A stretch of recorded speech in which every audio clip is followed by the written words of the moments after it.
ಹುಬ್ಬಳ್ಳಿ ಶಾಸಕರು ಇವತ್ತು ಮಂಡ್ಯಕ್ಕೆ ಬಂದಿದ್ರು. ಅವರು 31 ವರ್ಷದ ಹಿಂದಿನ ಪ್ರಕರಣ ಇವತ್ತು ಬೆಳಕಿಗೆ ತಂದಿದ್ದಾರೆ. ಅದರ 31 ವರ್ಷದ ಹಿಂದಿನ ಪ್ರಕರಣನ ಇವತ್ತು ಕಾಂಗ್ರೆಸ್ನವರು ಮುನ್ನೆಲೆತಿದ್ದಾರೆ. ಅದರ ಅವಶ್ಯಕತೆ ಇತ್ತ ಅಂತ ಕೇಳಿದ್ರು. ಈಗ ಯಾವುದನ್ನು ಪರ್ಟಿಕ್ಯುಲರ್ ಬೇಕು ಅಂತ ಅಂದಿರೋದಲ್ಲ. ಯೂಶುವಲ್ ಕೋರ್ಸಲ್ಲಿ ಹಳೆ ಕೇಸಸ್ಗಳೆಲ್ಲ ಓಪನ್ ಆಗ್ತಾ ಇದ್ದಾಗ ಮತ್ತು ಅವೆಲ್ಲ ಕಮಿಟಿ ಮುಂದೆ ಬರ್ತಿದ್ದಾಗ ಅದಕ್ಕೆ ಆ್ಯಸ್ ಯೂಶುವಲ್ ಬಂದಿದೆ ಅಷ್ಟೇ. ಅದನ್ನು ಯಾವುದೂ ಪ್ರತ್ಯೇಕವಾಗಿ ಪರ್ಟಿಕ್ಯುಲರ್ ಆಗಿ ತಂದಿಲ್ಲ.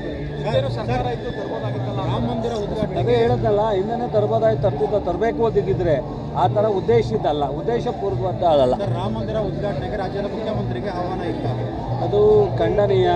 ಒಬ್ಬ ರಾಜ್ಯದ ಕನ್ನಡ ನಾಡಿನ ಒಬ್ಬ ಮುಖ್ಯಮಂತ್ರಿಗಳಿಗೆ ಆಹ್ವಾನ ಕೊಡ್ತಕ್ಕಂಥದ್ದು ಒಂದು ಡೆಮಾಕ್ರಸಿ ಸಿಸ್ಟಮ್. ನಾವು ಸಹ ರಾಮ ಮಂದಿರನ ಕಟ್ಟಿರ್ತಕ್ಕಂಥದ್ದು ಉದ್ಘಾಟನೆ ಮಾಡೋದು ಸ್ವಾಗತ ಮಾಡ್ತೀವಿ. ರಾಮ ಎಲ್ಲರ ದೇವರು, ಯಾರೋ ಒಬ್ಬರಿಗೆ ಸೀಮಿತವಾದಂಥ ದೇವರಲ್ಲ. ಶ್ರೀರಾಮ ಮಂದಿರ ಕಟ್ಟಿರ್ತಕ್ಕಂಥದ್ದು ನಮಗೆ ಯಾರಿಗೂ ಬೇಸರ ಅಲ್ಲ, ಅತ್ಯಂತ ಅವ್ರಿಗಿಂತ ಸಂತೋಷ ಪಡ್ತೀವಿ. ಆದರೆ ಇದನ್ನ ಅವರು ರಾಜಕೀಯವಾಗಿ ಉಪಯೋಗಿಸ್ಕೋತಾರಲ್ಲ, ಧರ್ಮ ದೇವರನ್ನು ಬಿಟ್ಟು ರಾಜಕಾರಣ ಮಾಡಬೇಕು ಅಂತ ನಮಗೆ ಅಷ್ಟೇ.